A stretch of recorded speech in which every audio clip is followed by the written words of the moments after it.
Moi, je pense que l'islamo-gauchisme gangrène la société. Ça me choque. Des vitamines, vous n'êtes pas assez dur, je trouve. Là. C'est pas les principes qui me dirigent, c'est la survie de la France.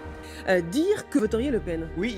Quand tu veux justifier des mesures hyper radicales comme des purges, des génocides ou des déportations, des remigrations maintenant on dit, eh ben, il faut persuader les gens que le péril il est mortel, qu'on n'a pas le choix. C'est la survie de la France. Les équipes de cash se sont invitées là où les caméras n'étaient pas les bienvenues, avec des chefs d'entreprise en plein lobbying auprès de nos élus. Bonjour, on regardait cette table magnifique là, avec tous ces élus, tous ces députés, ces anciens ministres, c'est formidable, non? Vous parlez de quoi?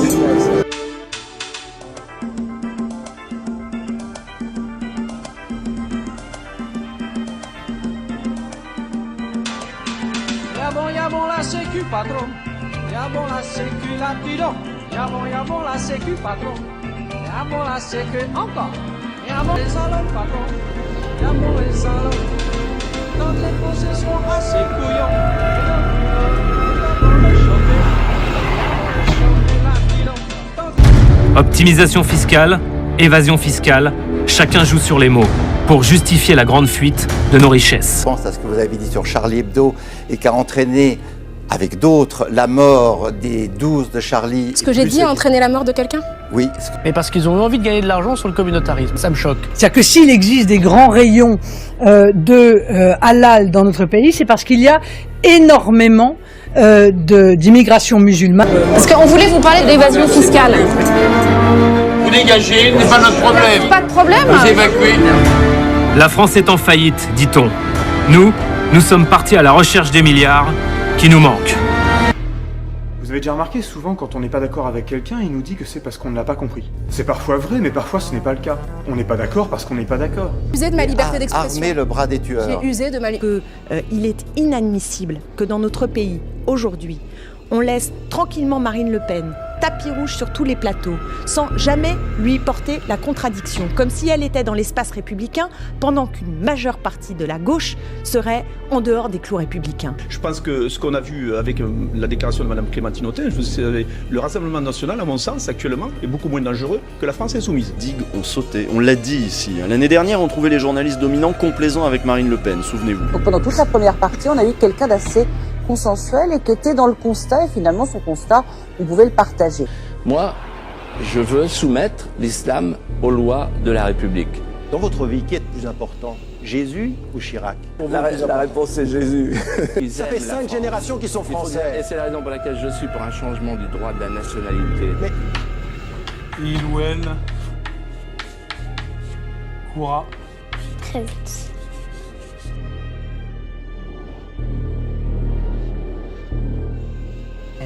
Alors, vous avez fait 2 fautes. J'ai fait 2 fautes. Alors, lesquelles? Alors, à je couru, il y a un S à la fin. D'accord. C'est vrai. Et il, elle, courra, c'est pas courra, mais c'est il couru. Un petit, quand vous avez monsieur Mélenchon qui participe à une manifestation du CCIF. Ou pas, vous pensez à la dans manifestation des manifestations où il y a clairement l'islamophobie. Où il y avait clairement des islamistes radicaux. Monsieur Mélenchon, quand il fait ça, tombe dans l'islamo-gauchisme. Ça me choque.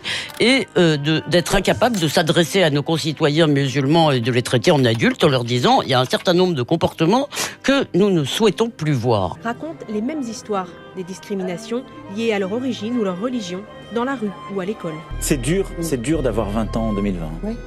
Il peut y avoir aussi un lien entre l'islamisme qui mène au terrorisme et les politiques de peuplement et de logement que nous faisons. Oui, là, non. Ça me choque. Excusez-moi, c'est parce que je traîne avec des islamo-gauchistes toute la journée, je suis désolé, putain, j'espère que Darmanin va pas m'expulser en musulmanie.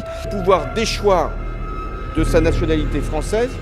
Si vraiment vous acceptiez qu'on dise tout de vous, si vraiment vous chérissiez cette liberté d'expression, vous n'auriez jamais porté plainte. Donc finalement, la liberté d'expression, ok, tant que c'est la vôtre, par contre, quand c'est celle des autres, là, elle vous pose problème. Ça me choque. La France veut des musulmans invisibles. Pas de hijab de running, pas de voile sur la tête, pas de rayon halal.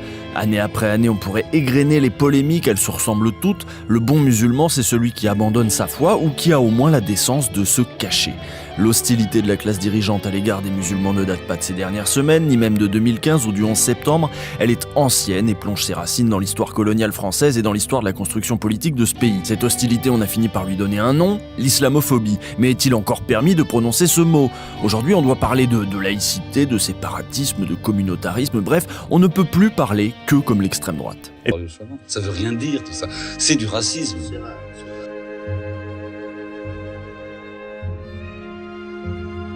Et un certain nombre de faits qui devraient susciter l'indignation générale. Je parle de la tribune des généraux, évidemment, ce qui s'est dit par les organisations syndicales policières le 19 mai devant l'Assemblée nationale, la vidéo de Papacito, mais aussi la gifle de Macron, le fait qu'on retrouve des porte-paroles de génération identitaire chez Hanouna, que Zemmour et tous les jours l'audience à la télé, ce sont des symptômes morbides qui doivent inquiéter pas simplement les gens d'ailleurs qui ont le cœur à gauche, mais toutes celles et ceux qui tiennent à cette démocratie et aux libertés.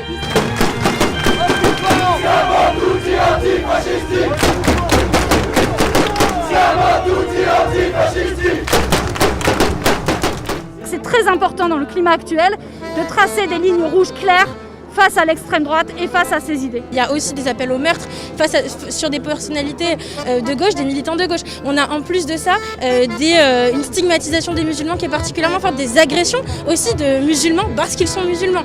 Et on a de plus en plus de choses comme ça, une extrême droite en fait qui se sent de plus en plus libérée. Le camp républicain, c'est tout sauf l'extrême droite. Et on a commencé à monter des activités sur le quartier l'été pour les mômes qui partaient pas en vacances, qu'on occupait les journées.